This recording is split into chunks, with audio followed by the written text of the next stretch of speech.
నందనాయ చ నందగోపకుమారాయ గోవిందాయ నమో నమః కృష్ణాయ వాసుదేవాయ దేవకీ నందనాయ చ.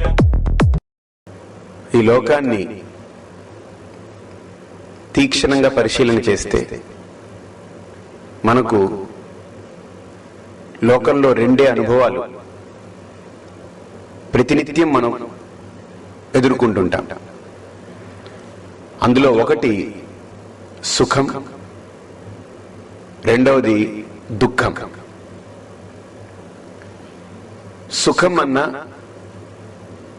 దుఃఖం అన్నా ఇవి రెండూ కూడా ఇంద్రియ అనుకూల జన్య అనుభవం సుఖమని, ఇంద్రియ ప్రతికూల జన్య అనుభవం దుఃఖమని వ్యాఖ్యానం చేస్తుంటారు. అంటే ఖం అనేటువంటి శబ్దం ఏదైతే ఉందో దుఃఖంలో సుఖంలో, ఖం అంటే ఇంద్రియము అని అర్థం. అందుకనే మన కఠోపనిషత్తులో కూడా పరాంచి ఖాని వ్యత్రినత్ స్వయంభూ తస్మాత్ పరాంగ్ పశ్యతి న అంతరాత్మన్. పరాంచి ఖాని అని అంటే ఇంద్రియములు, ఖం ఖే ఖాని అని అంటారు సంస్కృతంలో. పరాంగుఖాని ఇంద్రియాని, మనకి ఇంద్రియాలన్నీ బయట పెట్టబడున్నాయి. ఈ ఇంద్రియాలకి కావలసిన విషయాలు బయట ఉన్నాయి కాబట్టి ఆ విషయాల్ని ఇంద్రియాలు గ్రహించడానికి నిరంతరం బయటికి పరిగెడుతూనే ఉంటుంది. రథానికి ఏ రకంగా గుర్రాలు కట్టబడి ఉంటాయో, ఆ గుర్రాలు ఏ రకంగా అయితే బయటికి పరుగులు తీస్తూ ఉంటే గుర్రాలకి కట్టబడ్డ రథం కూడా దాని వెనక పరుగు తీస్తుందో, అలాగనే ఈ శరీరం అనేటువంటి రథానికి దశేంద్రియాలు కూడా అమర్చబడి ఉన్నాయి. ఇందులో పంచ జ్ఞానేంద్రియాలు, పంచ కర్మేంద్రియాలు, ఈ 10 కూడా నిరంతరం క్రియలలో తలమునకలై ఉంటాయి. కళ్ళు చూడడం, చెవులు వినడం, ముక్కు వాసన పీల్చడం, నోరు మాట్లాడడం, తినడం, చర్మం రకరకాల స్పర్శల్ని అనుభూతి పొందడం, కాళ్ళు నడవడం, చేతులు ముట్టుకోవడం, ఇవన్నీ కూడా వాటి వాటి క్రియల్లో అవి నిమగ్నమై ఉంటాయి. అయితే క్రియల్లో నిమగ్నమై ఉన్నప్పుడు ఈ పంచ జ్ఞానేంద్రియాల ద్వారా ప్రపంచంలో ఉండే అనుభవాల్ని, రూపాలు, శబ్దాలు, స్పర్శలు, వీటన్నిటినీ మనం లోపలికి తీసుకుంటాం. తీసుకున్నప్పుడు వీటన్నిటినీ అనుభవించే వ్యక్తి ఒకడున్నాడు లోపల. వాడికి ఇష్టమైతే ఆ అనుభవం సుఖమవుతుంది, వాడికి అది అయిష్టమైతే అది దుఃఖమవుతుంది. ఖం అనే ఇంద్రియ శబ్దం ముందు సు అనంటే నాకు ఇష్టమైనటువంటిది కనుక నాకు లభిస్తే దాన్ని సుఖం అంటున్నాం. నాకు ఇష్టం లేనిది, నాకు ప్రతికూలమైంది, నేను ఇష్టపడనిది కనుక నాకు లభిస్తే దాన్ని దుఃఖం అంటున్నాం. ఈ ద్వంద్వాలు ఈ ప్రకృతిలో నిత్య సత్యాలు. ప్రకృతి ఉన్నంత వరకు సుఖం దుఃఖం అనేది తప్పవు. అయితే ఒక పరిశీలన చేయాలి, ఈ సుఖ దుఃఖాలు ఏవైనా బయట ఉన్నాయా? ఇప్పుడు ఒక ఉపమానం, లడ్డు చాలా తీయటి పదార్థం. అది చాలా నిజంగా చెప్పాలంటే చాలా మాధుర్యాన్ని ఇస్తుంది, చాలా ఆస్వాదిస్తుంటే మంచి అనుభూతిని కూడా ఇస్తుంది.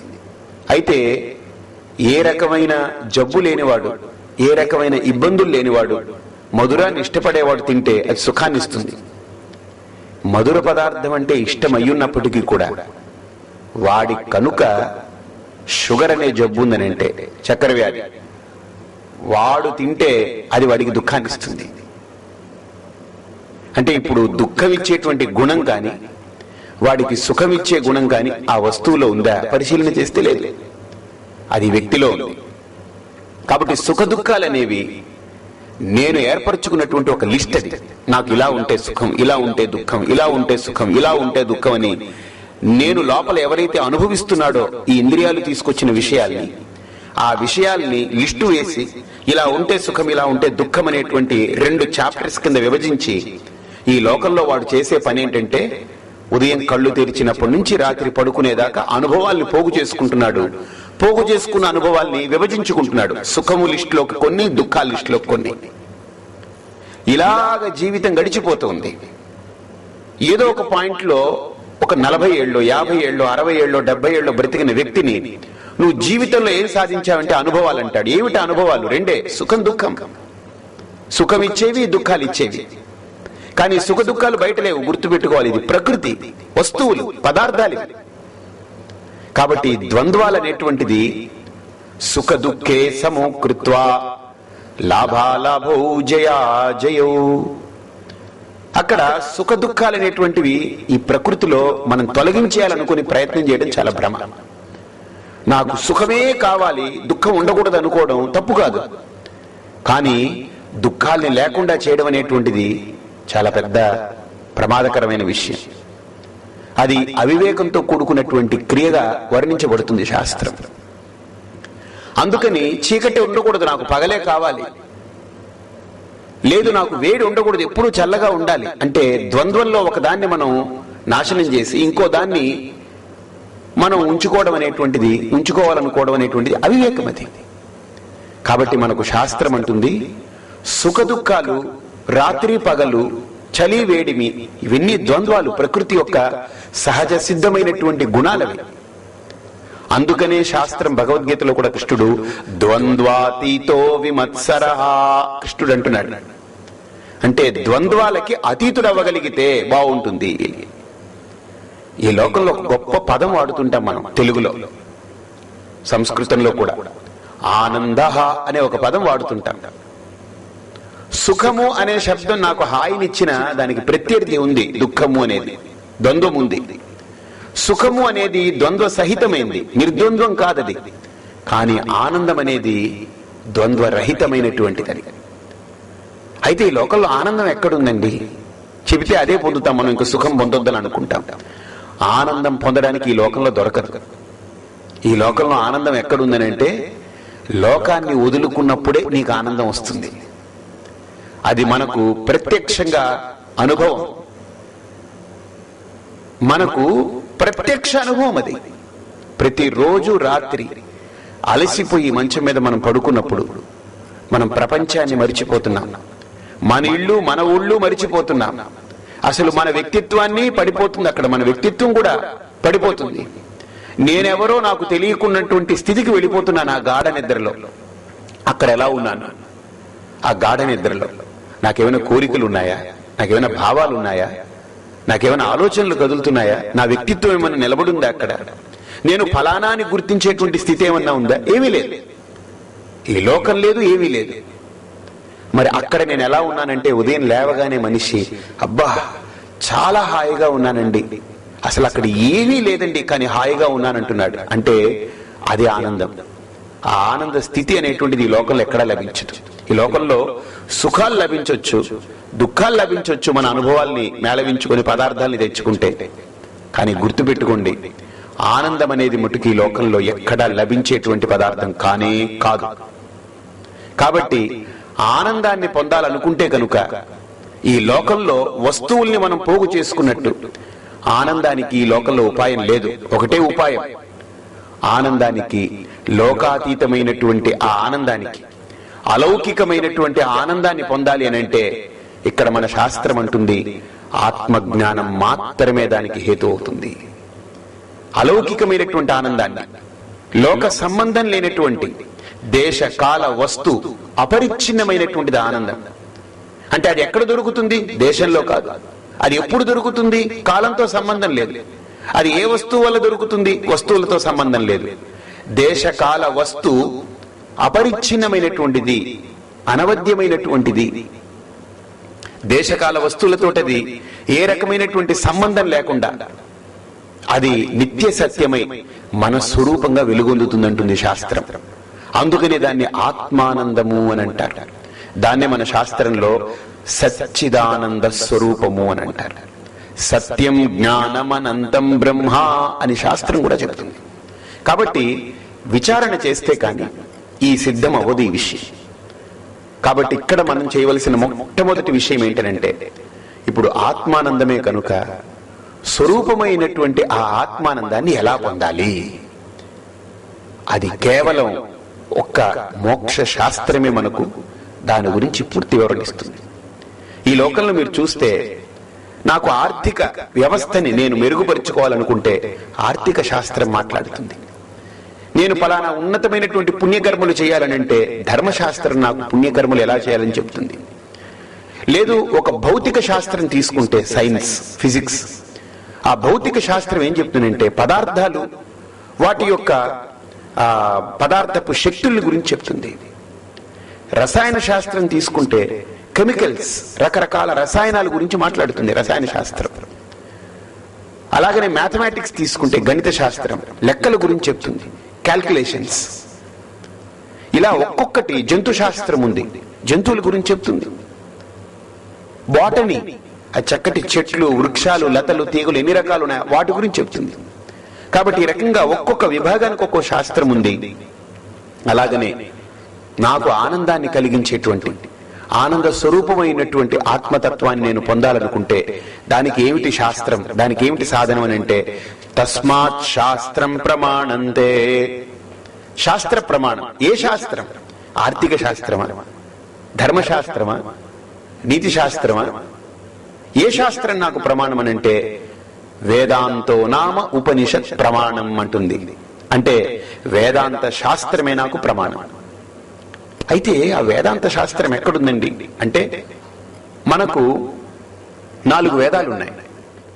వేదాంత శాస్త్రంలో చాలా గొప్ప విషయాన్ని మనం తెలుసుకోవాలి. వేదాల్లో చెప్పబడ్డటువంటి ఉపనిషత్తులే వేదాంత శాస్త్రంగా చెప్పబడింది. ఆ వేదాంత శాస్త్రాన్ని బాగా మనం పరిశీలన చేస్తే వేదాంతం ఏం మాట్లాడుతుంది అని అంటే మనకి ఏం తెలిసినంటే మామూలుగా మనం తడిపొడి మాటలు మాట్లాడుకుంటాం.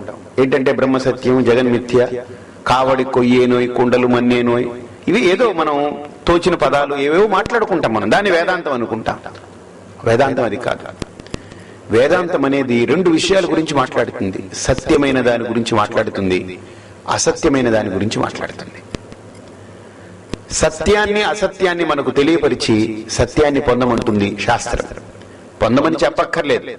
సత్యము అసత్యము కనుక మనకు అవగతమైతే అసత్యాన్ని ఎవడు కోరుకోడు. ఎవడు నాకు అసత్యం కావాలి, నాకు అది కావాలని కోరుకోడు. ఎవడైనా సరే సత్యాన్ని ప్రేమిస్తాడు, సత్యాన్ని కోరుకుంటాడు. కాబట్టి ఇక్కడ మనకు వేదాంత దర్శనం కూడా, వేదాంత శాస్త్రం కూడా అత్యద్భుతంగా మనకు సత్యాన్ని ఎలా పొందాలి, ఏ అలౌకికమైనటువంటి ఆనందం ఉందో, దేశకాల వస్తువుల ద్వారా లభించినటువంటి ఏ ఆనందం ఏదైతే ఉందో ఆ ఆనందాన్ని మనం ఎలా పొందాలి, మనం ఏ రకంగా దాన్ని గ్రహించాలి అనేటువంటి ఒక నగ్న సత్యాన్ని వేదాంత శాస్త్రం ఆవిష్కరిస్తుంది. దాన్నే మోక్ష శాస్త్రము అని కూడా అంటారు. ఎందుకు అనంటే యం లబ్ధ్వా చాపరం లాభం మన్యంతే నాధికం తతః. ఏది కనుక తెలుసుకుంటే ఇంకా తెలుసుకునే దానికి ఏవి ఉండవో, ఇంకా బ్యాలెన్స్ ఉండదు. ఏ జ్ఞానమైనా ఈ లోకంలో పొందితే అది పరిమితమైన జ్ఞానం. కానీ మనకు వేదాంత శాస్త్రం ఏమంటుందనంటే ఏది పొందితే ఇక పొందడానికి ఇంకా అవశేషం ఉండదు, ఇంకా సశేషం అనేటువంటి ఉండవో, అది నిర్విశేషం అయిపోతుందో, అంతా కూడా పూర్తిగా నిర్విషయాలైపోతున్నాయో ఆ నిర్వికల్పక స్థితి, ఆ పరిపూర్ణ తత్వాన్ని మనకు అందిస్తుంది వేదాంత శాస్త్రం. అందుకనే మనం శాస్త్రాలు కూడా మొదలయ్యేటప్పుడు పూర్ణమదః పూర్ణమిదం పూర్ణాత్ పూర్ణముదచ్యతే పూర్ణస్య పూర్ణమాదాయ పూర్ణమేవావశిష్యతే. పూర్ణమైనటువంటి తత్వాన్ని గ్రహించమని మనకు ఉపనిషత్తులన్నీ కూడా తెలియజేస్తున్నాయి. అలా తెలియజేసేటువంటి ఉపనిషత్తుల్ని వేదాంతము అని అంటారు. అలాంటి వేదాంతాన్ని ప్రతిపాదన చేసినటువంటి శంకరులు మనకు ఈ దక్షిణామూర్తి స్తోత్రం ద్వారా, ఆయన రచించినటువంటి భాష్యాల్లో ఉండేటువంటి సార సంగ్రహభూతమైనటువంటి ఆత్మతత్వ విచారాన్ని ఈ దక్షిణామూర్తి అష్టకం ద్వారా, దక్షిణామూర్తి స్తోత్రం ద్వారా మనకు అత్యద్భుతంగా సాధన ఎలా చేయాలి, అసలు మన అవగాహనని ఎలా మనం పెంపొందించుకోవాలి, అసలు విచారణ అంటే ఏమిటి, అసలు అన్నమయ ప్రాణమయ మనోమయ విజ్ఞానమయ ఆనందమయం అనేటువంటి కోశాలు ఉన్నాయి. ఈ కోశాలను ఎలా అతిక్రమించి మన స్వరూపాన్ని మనం పొందాలి అనేటువంటి అత్యద్భుతమైనటువంటి సాధనా మార్గాల్ని ఈ దక్షిణామూర్తి స్తోత్రంలో పెట్టారు. ఇది సామాన్యంగా కొరుకుడు పడదు. మనం ఏదో ఒకటి వ్యాఖ్యానం చేస్తుంటాం పైపైనే, కానీ దానికి భావగర్భితమైనటువంటి అర్థాలని, లోతైనటువంటి తత్వాన్ని మనకు వెలికి తీసి, మనకు చిలికి వెలికి తీసి దాన్ని మనకు అందించారు కమ్మని భాషలో. శంకరుల యొక్క గొప్పతనం అదే. ఆయన కాళిదాసుడు ఉపమానం వాడితే దానికి తిరుగులేదంట. అలాగనే భట్టి యొక్క కావ్యాలకి తిరుగులేదు. కాళిదాసుడి యొక్క కమ్మని ఉపమానాలకి తిరుగులేదు. అలాగనే శంకరుల యొక్క భాష్యం ఈ లోకంలో భాష్యం భాష్య విదో విదుహు అంటారు. శంకరుల్ని అర్థం చేసుకోవాలంటే శంకరులు గొప్పవారు, అలాంటి ఆయన చిన్నప్పుడు అన్నింటినీ వదిలేశారు, తల్లిని వదిలారు, సన్యసించారు, అలా కష్టపడ్డారు, ఇవి అవసరం లేదు. ఆయన గురించి పొగడక్కర్లేదు, ఆయన భౌతిక చర్యలు మనం పొగడక్కర్లేదు. ఆయన భాష్యాల్ని, ఆయన ఉపనిషత్తులకు అందించినటువంటి భాష్యాన్ని, గీతకు అందించిన భాష్యాన్ని, బ్రహ్మసూత్రాలకు అందించిన భాష్యాన్ని మనం గ్రహిస్తే శంకరుల యొక్క గొప్పతనం మనకు ఆవిష్కారం అవుతుంది, ఆవిష్కరింపబడుతుంది. శంకరులు ఫోటో పెట్టుకుని మనం పూలతోటి అర్చన చేస్తే అదేం గొప్ప కాదు, ఒక పూజ అంతే. మనం ఒక దైవంగా భావిస్తాం, పూజిస్తాం. కానీ శంకరుల యొక్క ఔన్నత్యం అది కాదు. ఆయన ఏమంటారంటే భజగోవిందంలో కూడా, ఆత్మజ్ఞాన విహీనా మూఢాహ తే పచ్యంతే నరక నిగూఢాహ. ఆత్మజ్ఞానాన్ని పొందకుండా నువ్వు ఏం సాధన చేసినా అది కేవలం అవివేకపు దశలో, అజ్ఞాన దశలో నువ్వు చేసినటువంటి క్రియలే అవుతున్నాయి తప్ప, ఇట్స్ ఎ డెడ్ మ్యాటర్. అదొక మ్యాటర్ తప్ప అది అర్థవంతమై ప్రకాశించేటువంటి మోక్షాన్ని ఇవ్వగలిగేటువంటి మార్గం కాదు. అంతేకాదు, మనకు ఎన్నో ఎన్నో వాక్యాలు వివేక చూడమనిలో కూడా, పఠంతు శాస్త్రాన్ని యజంతు దేవాన్ కుర్వంతు కర్మాణి భజంతు దేవతాః ఆత్మైక్య బోధేన వినా విముక్తి నసిద్ధ్యతి బ్రహ్మ శతాంతరేపి అన్నారు ఆయన. ఎంత అద్భుతంగా చెప్పారనంటే, ఈ లోకంలో నువ్వు ఎన్ని శాస్త్రాలు తిరగమరగ చదువుకున్నా, ఎన్ని వేదాలు వెళ్ళవేసినప్పటికీ కూడా, ఎంత నువ్వు అర్చన చేసినా, ఎన్ని యాగాది క్రతువులు నువ్వు నిర్వహించినా, నిత్యం ఏకాహాలు సప్తాహాలు పెట్టుకుని భజనలు చేసినా, లేదు పెద్ద పెద్ద గ్రంథాలని నువ్వు అధ్యయనం చేసి ఇతిహాస పురాణాలని నువ్వు గొప్ప ప్రవచకుడివైనా, గొప్ప పురాణ ప్రవచకుడివైనా, లేకపోతే గొప్ప హరికథకుడివైనా, ఏదైనప్పటికీ కూడా ఆత్మజ్ఞానం లేకపోతే ఇవన్నీ కూడా నిరర్థకాలే. ఇవన్నిటి యొక్క సారాంశం జ్ఞానం పొందమనే కానీ ఇవన్నిటిని ఎగ్జిబిట్ చేసుకోవడం కాదు ఇది అని మనకు శంకర్లు చాలా నిష్పక్షపాతంగా, కరాఖండిగా ఆయన చెప్తారు ఆయన యొక్క సిద్ధాంతాల్లో. అందుకనే శంకరుల యొక్క ధీశక్తి చాలా గొప్పది. అలాంటి శంకరుల యొక్క ఎన్నో రచనల్లో ఈ దక్షిణామూర్తి స్తోత్రం యొక్క ఔన్నత్యాన్ని, ఆయన దక్షిణామూర్తి రచించారు, అది రచించారని లిస్టులు చదువుకోవడం కంటే ఒక్క గ్రంథాన్ని, ఆయన రచించిన ఒక్క గ్రంథాన్ని తీసుకుని ఆత్మార్థంగా అంతరార్థాలతోటి, భావార్థంతో ఒక్క శ్లోకం అందులోది మనం మననం చేసుకోగలిగితే అద్వైత సిద్ధి కలుగుతుంది. అందులో అనుమానం లేదు. పాయసాన్ని ఒక ప్లేట్లోకి పోసి ఎటువైపు నుంచి తాగినా పాయసమే, అందులో వేరే ఉండదు. ప్లేటుకి అంచులుంటాయి, రౌండ్గా అంచు ఉంటుంది. ఈ మూల నుంచి తాగినా అదే పాయసం, ఈ మూల నుంచి తాగినా అదే పాయసం. అలాగనే శంకరుల యొక్క వాంగ్మయాలు మొత్తం చదివే ఎక్కర్లేదు. ఆయన వాంగ్మయాలు అనేటువంటి పాయసాన్ని ఏ గ్రంథంలో ఒక్క శ్లోకం ముట్టుకున్నా ఆ అమృతమే మనకు తగులుతూ ఉంటుంది. అలాంటి అమృత తుల్యమైనటువంటి ప్రబోధించేటువంటి శాస్త్రం దక్షిణామూర్తి స్తోత్రం. అటువంటి దక్షిణామూర్తి స్తోత్రాన్ని మనం అనుసంధానం చేసుకుంటాం. అయితే దక్షిణామూర్తి స్తోత్రాన్ని చేసుకునే ముందు అసలు ఈ దక్షిణామూర్తి స్తోత్రం ఎలా ఆవిర్భావమైంది, దాని గురించి ఒక చిన్న ఆఖ్యాయిక ఉంది. బ్రహ్మ మానస పుత్రులు వీళ్ళు బ్రహ్మ యొక్క సత్వగుణ సమయంలో ఆ మనస్సు ద్వారా ఉత్పత్తి కావించబడ్డటువంటి వాళ్ళు నలుగురు. వాళ్ళు పుట్టడమే సత్వగుణంతో పుట్టారు కనుక వాళ్ళు మహా ఉన్నతమైనటువంటి ధీశక్తితో పుట్టారు. వాళ్ళు ఎలాంటి ధీశక్తి అంటే, వాళ్ళు పుట్టిన తర్వాత మనకి ఈ లోకాన్ని చూసి మోహింపబడతాం. కానీ ఆ ఋషులు కదా సత్వగుణ ప్రధానులై పుట్టారు, సత్వమే ప్రధానంగా పుట్టారు కనుక ఈ లోకాన్ని చూడగానే ఇదేంటిది, అనిత్యమైనటువంటి లోకం ఇది, ఈ రోజు ఉన్నది రేపు ఉండట్లేదు, ఈ శరీరం కూడా అంతే, గత 10 సంవత్సరాల క్రితం ఇలా లేదు, ఇంకో రాబోయే 10 సంవత్సరాల తర్వాత ఇలా ఉండదు. కాబట్టి క్షణక్షణం మార్పు చెంది అనిత్యమై, అల్పమై, అశాశ్వతమై నాశనమైపోయేటువంటి ప్రపంచం కంటే విలక్షణమైన తత్వం ఒకటి ఉంది, సత్యం ఒకటి ఉంది, అదే శాశ్వతమైంది, దాన్ని గ్రహించాలి అని వాళ్ళు ఒక వివేక బుద్ధిని పొందున్న వాళ్ళు పుట్టుకతోటే. ఎందుకనంటే బ్రహ్మ మానస పుత్రులు సత్వగుణ ప్రధానంతో పుట్టారు.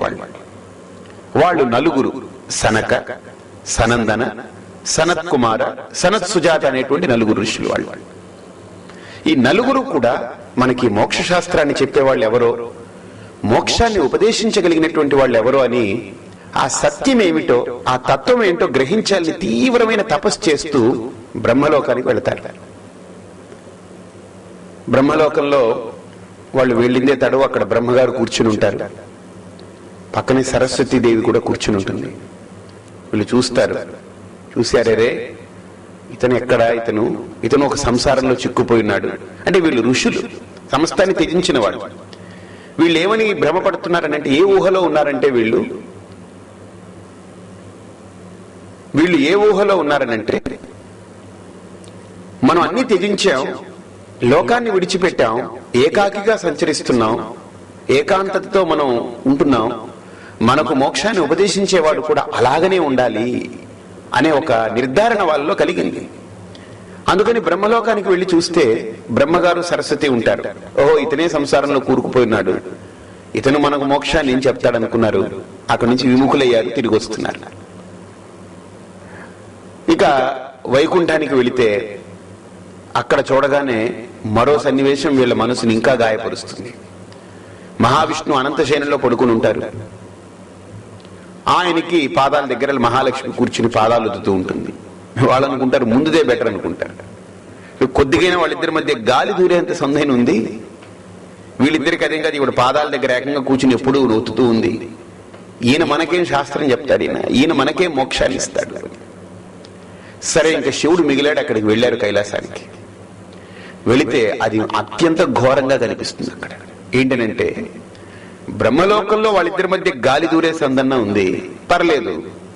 వైకుంఠానికి వచ్చేటప్పటికి కాళ్ళ దగ్గర కూర్చుంది ఆవిడ, అంటే కొద్దిగా దగ్గరతనం కనిపిస్తుంది. కైలాసంలోకి వచ్చేటప్పటికి ఏకంగా వాళ్ళిద్దరు అర్ధనారీశ్వరులే నృత్యం చేస్తున్నారు, డాన్స్. ఇది చూసి అనుకున్నారు, ఒకదానికంటే ఒకటి మహాఘోరంగా ఉంది. వీళ్ళ దగ్గరికి వెళ్ళి మనం మోక్షం పొందడం ఏంటి, వీళ్ళు మనకు మోక్ష శాస్త్రం చెప్పడం ఏంటి, వీళ్ళు మనకు జ్ఞానాన్ని ఉపదేశించడం ఏంటి, ఇంకా మన జన్మ ఇంతే వ్యర్థమిది. కనీసం మనం ఈ దేహాన్ని మంచి భావనతో పడేస్తే మనకు ఉత్కృష్టమైనటువంటి జన్మలు కలిగి మరో జన్మలో అయినా సిద్ధి పొందుతామేమో అని తీవ్రమైన నిరాశకు గురై వాళ్ళు తపిస్తూ ఉత్తరం దిక్కుకి అలాగా పయనమే వెళ్తుంటారు. ఎందుకు ఉత్తరం వెళుతున్నారంటే, ఉత్తర అంటే తరింపజేసేటువంటి క్షేత్రం ఉత్తర దిక్కు అని అంటారు. తరించడానికి మనిషి ఉత్తర మార్గం వైపు వెళ్ళాలండి. అందుకనే మనకు వివాహ వ్యవస్థలో కూడా ఆ బంధం అయిన తర్వాత, వైవాహిక బంధం అయిన తర్వాత ఉత్తరానికి 7 అడుగులు వేయిస్తారు. ఎందుకనంటే ఈ వివాహ వ్యవస్థ కేవలం భార్య కోసం నేను పెళ్లి చేసుకోవడం, నా కోసం భార్యను తెచ్చుకోవడం కాదు.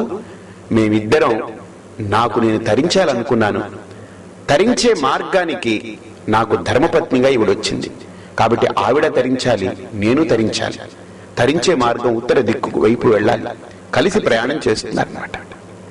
అది మన వ్యవస్థ కూడా మనకు నేర్పుతుంది. అలాగనే ఇక్కడ కూడా ఉత్తరం వైపుకు వెళుతుంటారు. వెళుతూ వెళుతూ కొంత దూరంలో వీళ్ళకి ఒక అద్భుతమైనటువంటి దృశ్యం కనిపిస్తుంది.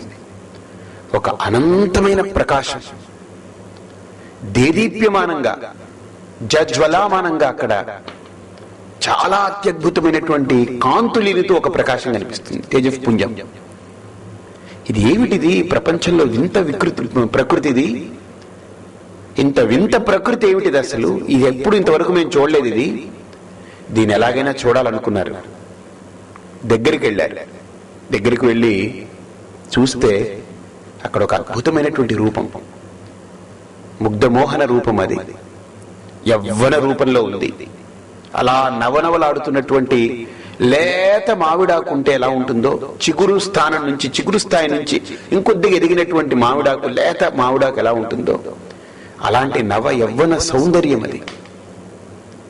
ఇంకా అసలు ఆ రూపాన్ని చూస్తుంటే వీళ్ళకి, మనుషులకి అసలు మాటలేవు. వీళ్ళకి మనసే స్తబ్దత పొందింది, మనస్సు కూడా జడమైపోయింది ఆ రూపాన్ని చూసి. ఆ రూపమే దక్షిణామూర్తి యొక్క రూపం. అదే దక్షిణామూర్తి యొక్క రూపంగా మనకు శాస్త్రాలు చెబుతుంటాయి. అయితే వీళ్ళు అనుకున్నట్టు కొంత స్పృహ కలిగిన తర్వాత ఆ మోహన రూపాన్ని చూసి స్తబ్దతను వీడి వీళ్ళు మళ్ళీ చేతనులై ఒక్కసారి ఆలోచిస్తారట. అబ్బా, ఇదేదైనా మనకు మోక్షాన్ని ప్రసాదించడం కోసం వచ్చినట్టుంది దైవం, ఈ తేజస్సు మన గురించి వచ్చినట్టుంది, మన యొక్క తపస్సుని, మన యొక్క జిజ్ఞాసని, ముముక్షుత్వాన్ని గ్రహించి ఈ రూపంలో మనకు దర్శనమిస్తుందని దగ్గరికి సమీపిస్తారు. ఆ రూపాన్ని చాలా అత్యద్భుతంగా చెప్తారు. అష్టాభిర్యస్య కృష్ణం జగదపి తనుభిః బిభ్రతో నాభిమానః. ఆ దక్షిణామూర్తి యొక్క వర్ణన చేస్తూ అష్టాభిర్యస్య కృష్ణం జగదపి తనుభిః బిభ్రతో నాభిమానః. ఈ ప్రకృతి ఏదైతే ఉందో ఆ ప్రకృతినే తన దేహంగా కలిగిన వాడు దక్షిణామూర్తి. ఈ ప్రకృతి అంటే ఏమిటి? మన సైన్స్ కూడా చెప్తుంది. ప్రకృతి అంటే ఏమీ కాదయ్యా, మూడే: టైం, స్పేస్ అండ్ సబ్స్టెన్స్. అంటే దేశము, కాలము, అలాగనే పదార్థం అంటే జీవం. ఈ జీవరాశులు ఏవైతే ఉన్నాయో ఇవంతా కూడా ఒక భాగం కింద చెప్తారు. అలాగనే దేశం, పంచభూతాత్మకమైనటువంటి దేశం, పృథివ్యాపస్తేజో వాయురాకాశాది పంచభూతాలు ఏవైతే ఉన్నాయో ఆ దేశం, ఆ దేశం నుంచి పుట్టినటువంటి వస్తువులు. అలాగనే దేశము, ఈ జీవరాశి రెండు కూడా ఒక కాలంలో ఉత్పత్తి అవుతూ ఉంటుంది. అలాగా కాలగర్భంలో కలిసిపోతూ ఉంటుంది కాలం. కాబట్టి ప్రకృతి అంటే మూడే అంశాలు: దేశము, కాలము, జీవరాశి. కాబట్టి మూడు కూడా తన దేహంగా కలిగి ఉన్నవాడు దక్షిణామూర్తి. అష్టాభిః యస్య కృష్ణం జగదపి తనుభిః బిభ్రతో నాభిమానః. జగత్ అనేటువంటి దాన్ని తన దేహంగా మార్చుకున్నాడు. ఈ జగత్ అనేటువంటిది మూడు రకాలుగా అనుకున్నాం కదా, ఇది మనకు అష్టమూర్తములుగా చెప్పబడుతుంది. ఈ మూడు కూడా ఏమిటండి అనంటే, దేశం ఏదైతే ఉందో దాన్ని పంచభూతాలుగా చెప్తారు. పృథివీ అంటే భూమి, ఆపహ అంటే నీళ్లు, అగ్ని, వాయు, ఆకాశం. పృథివీ, ఆపస్తేజో వాయురాకాశాది పంచభూతాలు అన్నమాట. ఖవాయు అగ్ని జలోర్వీషు అని కూడా అంటారు. అయితే ఈ పంచభూతాలు 5 మూర్తాలు. కాలానికి సంకేతమేమో 2. ఏమిటా 2 అంటే, సూర్యుడు, చంద్రుడు. వీళ్ళిద్దరూ కాలపురుషులు. పగలంతా సూర్యుడి చేత, రాత్రంతా చంద్రుడి చేత పాలింపబడుతుంది. అందుకని అతనికి పేరు దివాకరుడు, ఇతనికి పేరు నిశాచరుడు అని పేరు. చంద్రుడు నిశాచరుడు అంటే రాత్రిపూట సంచరించేవాడు. పగలు దివాకరుడు, దివాంకరోతి ఇది దివాకరః అంటే పగలుని తయారు చేస్తుంటాడు అన్నమాట. పగటికి రాజు అతను. కాబట్టి వీళ్ళిద్దరూ కలిస్తే ఒక కాలం అవుతుంది. కాబట్టి కాలపురుషులు వీళ్ళు. కాబట్టి వీళ్ళిద్దరినీ కూడా దక్షిణామూర్తి కలిగి ఉన్నాడు.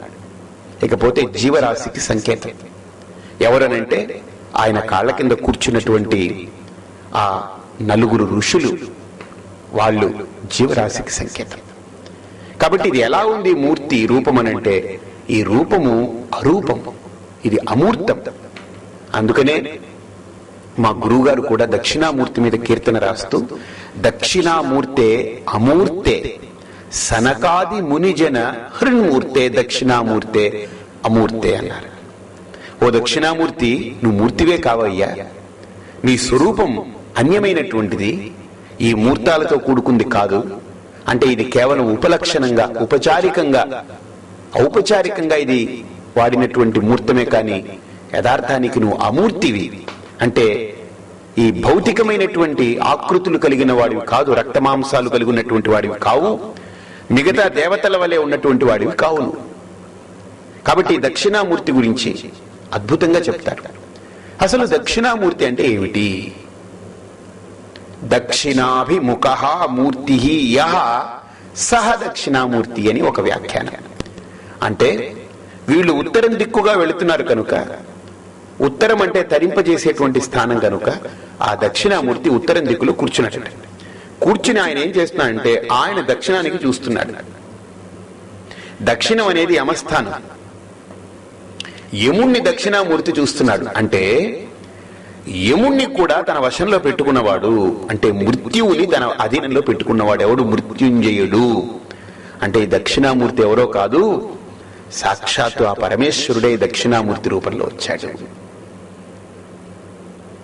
ఎందుకనంటే ఈ ఋషులు ఎప్పుడైతే కైలాసం నుండి విముఖులై వెళ్ళిపోతున్నారో, నిస్పృహతో, నిస్త్రాణతతో వాళ్ళు ఎప్పుడైతే దేహాన్ని వదిలేసుకోవాలని వెళుతున్నారో, పరమ కారుణికమైనటువంటి ఆ మూర్తి పరమేశ్వరుడు వీళ్ళని రక్షించడం కోసం, వీళ్ళని అనుగ్రహించడం కోసం దక్షిణామూర్తి రూపంతో అక్కడికి వస్తాడు. వీళ్ళకి ఇలా స్త్రీతోటి కలుసున్నప్పుడు ఈ మాయా ప్రకృతితో కలిసి ఉంటే వీళ్ళకి ఇష్టపడట్లేదు కనుక వాళ్ళు కోరుకున్నట్టుగా శుద్ధమైనటువంటి స్ఫటికమైనటువంటి వర్ణంతో స్పష్టమైనటువంటి వ్యక్తిగా అక్కడ దర్శనమిచ్చాడు దక్షిణామూర్తి. అక్కడ స్త్రీ లేదు దక్షిణామూర్తిలో అని వాళ్ళ యొక్క భావన. కానీ అక్కడ కూడా అమ్మవారు ఉన్నారు. ఎందుకని? శివశక్త్యా యుక్తో యది భవతి శక్తః ప్రభవితుం. శంకర్లు అంటారు, శక్తి లేనిదే శివుడు ఎక్కడ, శివుడు లేనిదే శక్తి ఎక్కడ. అంతేకాదు, వాగర్థావివ సంపృక్తౌ వాగర్థః ప్రతిపత్తయే జగతః పితరౌ వందే పార్వతీ పరమేశ్వరౌ. ఈ వాక్కు అర్థం అనేటువంటిది ఎలాగైతే కాళిదాసుడి యొక్క భావన కూడా జగతః పితరౌ వందే పార్వతీ పరమేశ్వరౌ అంటే ఈ జగత్ అనేటప్పటికీ పార్వతీ పరమేశ్వరులనే అంటారు. ఎందుకనంటే అభిన్న నిమిత్త ఉపాదాన కారణమని. ఈ ప్రకృతిని చూస్తే మనకు ఏ రకంగా పదార్థాలు కనిపిస్తున్నాయో, ఒక కుండను చూస్తే కుండ కనిపిస్తుంది. ఆ కుండను సరిగ్గా పరిశీలన చేస్తే అందులో రెండు కారణాలు కనిపిస్తాయి. మట్టి అనేటువంటి ఉపాదాన కారణం, దాన్ని తయారు చేసినటువంటి వాడి యొక్క కుమ్మరి యొక్క భావనాత్మకమైనటువంటి జ్ఞానం అంటే నిమిత్త కారణం. కుమ్మరి లేకపోతే మట్టి కుండగా మారలేదు. మట్టి లేకపోయినా కేవలం కుమ్మరివాడి యొక్క భావన కుండని బయటికి వ్యక్తం చేయలేదు. కాబట్టి ఒక పదార్థం తయారైందని అంటే తయారవ్వడానికి రెండు కారణాలు ఉన్నాయని, అది ఉపాదాన కారణం, నిమిత్త కారణం అని మనకు శాస్త్రం. అందులో ఉపాదాన కారణం అమ్మవారిని, నిమిత్త కారణం పరమేశ్వరుడని. అందుకనే శంకరాచార్యుల వారు కూడా శివశక్త్యాయుక్తో యది భవతి శక్తః ప్రభవితుం అభిన్న నిమిత్త ఉపాదాన కారణాన్ని చెప్తున్నారు అక్కడ. అలాగనే ఈ ఋషులు కూడా దక్షిణామూర్తిని చూడగానే అమ్మయ్య ఇక్కడేం స్త్రీ లేదు, బ్రహ్మాండంగా ఉంది ఇక్కడ అని వాళ్ళు ఆనందించారు. కానీ అక్కడ అమ్మవారు లేకుండా ఆయన ఉంటారా? ఉండరు, విడిచిపెట్టి ఉండలేరు. ఎందుకని? ఇద్దరు ఏకస్వరూపం, అభిన్న నిమిత్త ఉపాదాన కారణం వాళ్ళు. అందుకని అమ్మవారు ఏ రూపంలో ఉన్నారు అని అంటే మనకు శంకర్లు చాలా ఎక్సలెంట్ గా చెప్తారు. ఆయన వట విటపి సమీపే భూమి భాగే నిషన్నం అంటే ఏ వటవృక్షాన్ని ఛాయగా ఆచ్ఛాదనగా చేసుకుని కూర్చున్నాడు దక్షిణామూర్తి, ఆ వటవృక్షమే అమ్మవారు. ఆవిడ లేనిది ఆయన ఉండరు. కాబట్టి అక్కడ పరమేశ్వరుడికి ఆచ్ఛాదన చేస్తుంది అమ్మవారు వటవృక్ష రూపంలో. అది మనం వచ్చినప్పుడు మనం చూస్తాం. అయితే అలాంటి దక్షిణామూర్తి గురించి మనకిక్కడ శాస్త్రాలు చాలా అత్యద్భుతంగా చెప్తూ, కేవలం దక్షిణాన్ని చూస్తూ కూర్చున్నాడు, చూస్తున్న శిష్యులు ఉత్తరం వైపుకున్నారు కాబట్టి ఈయన దక్షిణామూర్తి అనే కాదు, దక్ష, ఇతను దక్షుడు అంటే హీఈస్ ఎలిజిబుల్, హీఈస్ పర్ఫెక్ట్, అందులో అనుమానం లేదు. దేనికి దక్షుడు? ఆయన మోక్షాన్ని ఇవ్వడానికి అతను దక్షుడు. అందుకనే దక్షిణామూర్తి యొక్క మంత్రాన్ని మనం శ్రద్ధగా చూస్తే కనుక ఓం హ్రీం నమో భగవతే దక్షిణామూర్తయే మహ్యం మేధాం ప్రజ్ఞాం ప్రయచ్చ స్వాహ. బాగా చూడండి. అంటే దక్షిణామూర్తి మంత్రంలో కూడా అమ్మవారు ఉన్నారు. అతను శివుడు కాకపోతే ఎవరుంటారు అక్కడ? హ్రీం అనేది శక్తి బీజం. ఆ హ్రీం అనే శక్తి బీజమే దక్షిణామూర్తి మంత్రంలో ఉంది అక్కడ. ఓం హ్రీం నమో భగవతే దక్షిణామూర్తయే. మనం ఏం అడుగుతున్నాం దక్షిణామూర్తిని అంటే, ఓ దక్షిణామూర్తి మహ్యం నాకు, మేధాం మేధ, చాలా మంది మేధస్సు అంటారు. మేధస్సు అంటే కొవ్వు అని అర్థం. ఏవండి వాడికి ఎంత మేధస్సు అండి అని అంటే అదేదో పొగడతనుకోకండి, అది పెద్ద నిందాస్తుంది. అది అంటే వీడికి చాలా కొవ్వు ఎక్కిపోయి ఉన్నాడు వీడని అర్థం. కాబట్టి మేధస్సు అనే శబ్దం వాడకూడదు ఎప్పుడు. మేధా, అందుకనే మేధావి భూయాసం, మేధా సూక్తం అన్నారు కానీ మేధస్సూక్తం అని లేదు వాళ్ళు. కాబట్టి మేధ అంటే అదొక గొప్ప క్వాలిటీ, బుద్ధిలోనే ఒక గుణం. అది అంటే మనకు ఏదైనా ఒక విషయాన్ని మనం గ్రహించాలి అని అంటే ఆ మేధ ఉండాలి. మేధ లేకపోతే మనం గ్రహించలేము. అలాగనే ప్రజ్ఞాం, ప్రజ్ఞ అంటే గ్రహించిన దాన్ని మనం చక్కగా ఆకలింపు చేసుకుని దాన్ని సొంతం చేసుకోవడం, అది ప్రజ్ఞ, అది ప్రజ్ఞాశక్తి. మోక్ష మార్గాన్ని, మోక్ష మార్గంలో పయనించేటువంటి సాధకులు మోక్ష మార్గాన్వేషకులైనటువంటి సాధకులు, మోక్షమే తమ లక్ష్యంగా పెట్టుకున్నటువంటి సాధకులకి శీఘ్రమైనటువంటి ఫలితాన్ని ఇవ్వగలిగినటువంటి ఏకైక ఉపాసనామూర్తి, ఉపాస్యమూర్తి మేధా దక్షిణామూర్తి. అటువంటి దక్షిణామూర్తి యొక్క రూపాన్ని ఒక్కసారి క్లుప్తంగా చూస్తాం. ఆ దక్షిణామూర్తి యొక్క రూపాన్ని మనం చూస్తే వటవృక్షం కింద కూర్చున్నారు. ఆ వటవృక్షం ఎందుకు అనేటువంటిది మనకు శ్లోకంలో మనం ముచ్చటించుకోవచ్చు. అయితే ఈ దక్షిణామూర్తి రూపం ఎలా ఉందయ్యా అనంటే, ఆయనకి బాగా ఆ వర్ణన చూస్తే మనం ఆ రూపంలో ఆయనకి 4 చేతులు ఉన్నాయని. దదగమురగ కక్షం చంద్రచూడం త్రినేత్రం అమృత కలశ విద్యా అక్షమాలాకరాబ్జై జ్ఞానముద్రాకరాబ్జై. అంటే ఆయన ఏం చేస్తున్నారు అనంటే, ఆయన యొక్క రూపం ఎలా ఉందనంటే, దదగ మురగ కక్షం చంద్రచూడం త్రినేత్రం అమృత కలశ విద్యా జ్ఞానముద్రాకరాబ్జై. 4 చేతులు ఉన్నాయి కదా. 4 చేతుల్లో ఏమున్నాయనంటే, పైనున్నటువంటి కుడి చేతిలో ఢమరుకం ఉంది. మీరు బాగా చూడండి, ఢమరుకం దేనికి సంకేతం? ఢమరుకాన్ని ఇలా మోగిస్తుంటే లోపల ఏం ఉండదు, ఖాళీ. దాన్ని మ్రోగిస్తుంటే శబ్దం వస్తుంది. అంటే ఖాళీ అని అంటే అది ఆకాశం. అది ఆకాశం కనుకనే ఆ ఖాళీ నుండి శబ్దం ఉత్పత్తి అయింది. అందుకనే శబ్దం ఎక్కడి నుంచి వచ్చిందనంటే ఆకాశం నుంచి వచ్చింది. శబ్ద గుణకం ఆకాశం. శబ్దం అనేటువంటి గుణాన్ని కలిగి ఉన్నటువంటిది ఆకాశం. వాయు అనే దాంట్లో స్పర్శ అనే గుణం ఉంది. కాబట్టి ఒక్కొక్క పంచభూతాల్లో ఒక్కొక్క గుణం ఉంది. కాబట్టి శబ్దం అనేటువంటిది ఆకాశం నుండి పుట్టింది. ఆ ఆకాశానికి సంకేతమే ఈ ఢమరుకం. ఆయన ఢమరుకం పెట్టుకున్నారంటే ఆ చేతిలో గుర్తు పెట్టుకోండి, నాద స్వరూపమైనటువంటి శాస్త్రాలు, సకల వేదాలు అక్కడి నుంచి పుట్టాయి. అటువంటి నాదాన్ని ఉత్పత్తి చేసేటువంటిది ఢమరుకం. అది ఆకాశానికి సంకేతం. అంటే కుడి పై చేతిలో ఆకాశాన్ని పట్టుకున్నారు. ఎడమ చేతిలో, పైన ఉన్నటువంటి ఎడమ చేతిలో అగ్నిని పట్టుకున్నారు. నిప్పు ఉంటుంది. ఇకపోతే ఆయన జటాజూటాలు ఏదైతే ఉన్నాయో వాటిని బంధించి ఉంటుంది. అంటే బంధనం అనేది వాయు, అంటే గాలికి అది సంకేతం. ఆ జటాజూటాలు అనేటువంటివి, బంధించి ఉన్నటువంటి జటాజూటాలు ప్రాణానికి, గాలికి సంకేతం. ఇక అక్కడ దానిపైన గంగ ఉంటుంది, అంటే జలానికి సంకేతం. మొత్తం ఈ విగ్రహం ఏదైతే ఉందో భూతత్వం, రాయి, అది భూతత్వానికి సంకేతం. కాబట్టి విగ్రహం ఏదైతే ఉందో అది రాతి విగ్రహం. ఆ రాయి పృథివీ నుంచి వచ్చింది కనుక పృథివీకి సంకేతం కనుక మొత్తం విగ్రహమే పృథివీతత్వం. పైన గంగం ఉంది, జలతత్వం. అలాగనే చేతిలో అగ్ని ఉంది, ఎడమ చేతిలో పైన. అలాగనే వాయువు, బంధించున్నటువంటి జటాజూటాలన్నీ కూడా వాయుతత్వానికి సంకేతం. ఇటువైపు ఆకాశం ఉంది. కాబట్టి పంచభూతాలు మనకు కనిపిస్తున్నాయి.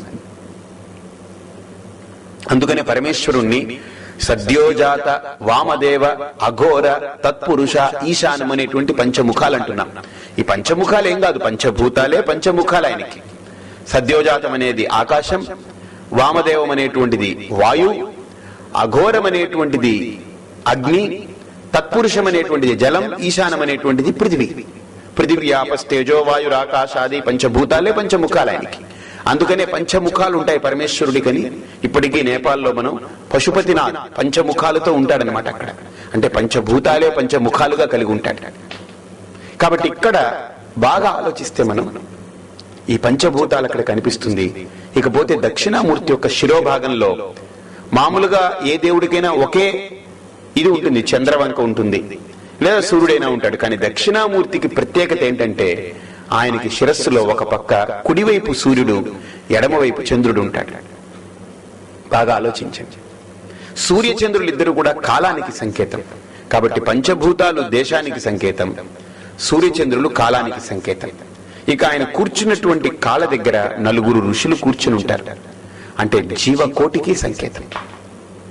4 ఋషులు కూడా జీవతత్వానికి సంకేతం. మనకు మొత్తం జీవతత్వాలు 4 రకాలు అన్నారు కదా. అండజం, ఉద్భిజం, శ్వేతజం, జరాయుజం. అంటే గుడ్డు నుండి పుట్టినటువంటి జాతి 21 లక్షలు ఉంటాయని, శ్వేతజం అంటే నాచు పాచి నీళ్ల నుంచి అలా పుట్టినటువంటి క్రిముల యొక్క సంఖ్య 21 లక్షలు ఉంటాయని, అలాగనే ఉద్బీజం అంటే బీజాల నుంచి పుట్టినటువంటి వృక్షాలు, లతలు, తీగలు ఇవన్నీ ఏవైతే ఉన్నాయో ఇవన్నీ 21 లక్షలు ఉంటాయని, జరాయుజం తల్లి గర్భం నుంచి పుట్టినటువంటి జీవరాశులు 21 లక్షలు ఉంటాయి. ఇలా మొత్తం 84 లక్షల జీవరాశులకి, మొత్తం అంతా అన్ని జీవరాశులకి కలిపి ఇక్కడ నలుగురు కూర్చున్నారు. ఇక్కడ సనందన, సనత్ కుమార, సనత్సుజాత అనేటువంటి వాడు. అందులో అన్ని జంతువుల కంటే కూడా మానవుడు అనేటువంటి వాడు చాలా బుద్ధిమంతుడు కనుక బుద్ధిమత్సు నరా శ్రేష్ఠ, ఆ మానవ ఉపాధితో ఈ నలుగురు ఋషులు కూర్చున్నారు. మొత్తం జీవతత్వానికి సంకేతం ఆ నలుగురు. కాబట్టి పంచభూతాలు 5, సూర్యచంద్రులు 2 కాలపురుషులు కలిపి 7, జీవతత్వానికి సంకేతం వాళ్ళు. కాబట్టి మొత్తం 8. అష్టమూర్తములు కలిసిందే ఈ దక్షిణామూర్తి. అందుకనే మనకు రమణ మహర్షి కూడా ఉపదేశారంలో అష్టమూర్తి భృద్ దేవ పూజనం జగతైషధీ యుక్త సేవనం, అష్టమూర్తి భృద్ దేవ పూజనం. ఈ ప్రకృతి అంటే ఏమిటయ్యా? అష్టమూర్తాలతో కూడుకున్నటువంటిది ఈ ప్రకృతి. ఆ అష్టమూర్తాలనే తన స్వరూపంగా కలిగి ఉన్నవాడు దక్షిణామూర్తి. అందుకనే అష్టాభిర్యస్య కృష్ణం జగదపి తనుభిః బిభ్రతో నాభిమానః. వాడికి 8 మూర్తాలే దేహంగా కలిగిన వాడు, అంటే అమూర్తము అని అర్థం. అక్కడ ఏ మూర్తము కానటువంటి వాడు అమూర్త స్వరూపం. వ్యాఖ్యానం చేస్తూ జగద్గురు ఆచార్య స్వాములు వారు శంకరులు దక్షిణామూర్తి స్తోత్రానికి ముందు మనకు ధ్యాన శ్లోకాన్ని పెట్టారు. ఆ ధ్యాన శ్లోకం గురించి మనం చెప్పుకుందాం. అయితే ఈ దక్షిణామూర్తికి ఆయన కూర్చున్నప్పుడు క్రింద ఒక కాలు కింద ఒక మనిషి, ఒక పిల్లాడు కింద ఉంటాడు. అపస్మారకుడు, వాడు రాక్షసుడు. ప్రతిబంధకాలు కల్పిస్తుంటాడు. ఆ ప్రతిబంధకాలు కల్పించేటువంటి వాడు అక్కడ కనిపిస్తాడు మనకు ఆ కాళ్ళ కింద.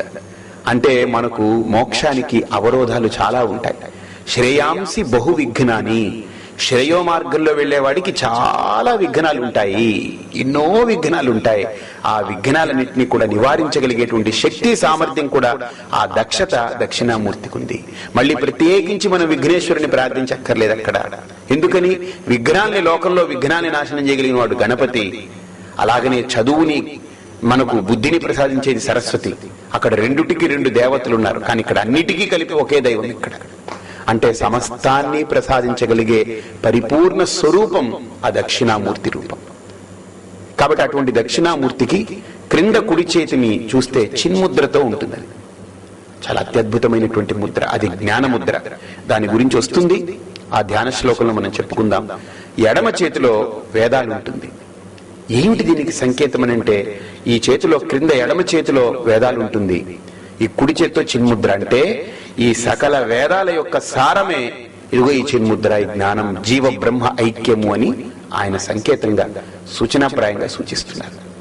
ఆయన ఎలా ఉన్నారు, ఆయన యొక్క వర్ణన మనకు జగద్గురు ఆచార్య స్వాముల వారు శంకరులు అత్యద్భుతంగా ధ్యాన శ్లోకాల రూపంలో మనకు మౌన వ్యాఖ్య ప్రకటిత పరబ్రహ్మతత్వం యువానమని చెప్తారు.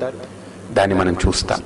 ఆ దక్షిణామూర్తి యొక్క ఉపాసనకి, ఆ రూపాన్ని ఉపాసన చేస్తే మనకు మోక్ష మార్గాన్ని, మోక్ష అన్వేషణలో ఉన్నటువంటి సాధకులకి ప్రతిబంధకాలు తొలుగుతాయని మనకు ఉపాసన యోగ్యమైనటువంటి మూర్తిగా కూడా చెప్పబడింది. నిజానికి దక్షిణామూర్తి అని అంటే కేవలం ఆ రూపమే అనుకోకండి. ఇక్కడున్న ప్రతి అణువు దక్షిణామూర్తి స్వరూపాలే. ఆ దక్షిణామూర్తి తత్వాన్ని మనకు తెలియజేస్తుంది ఈ స్తోత్రం. కాబట్టి దాని గురించి మనం మున్ముందు గ్రహిద్దాం. హరి ఓం తత్సత్.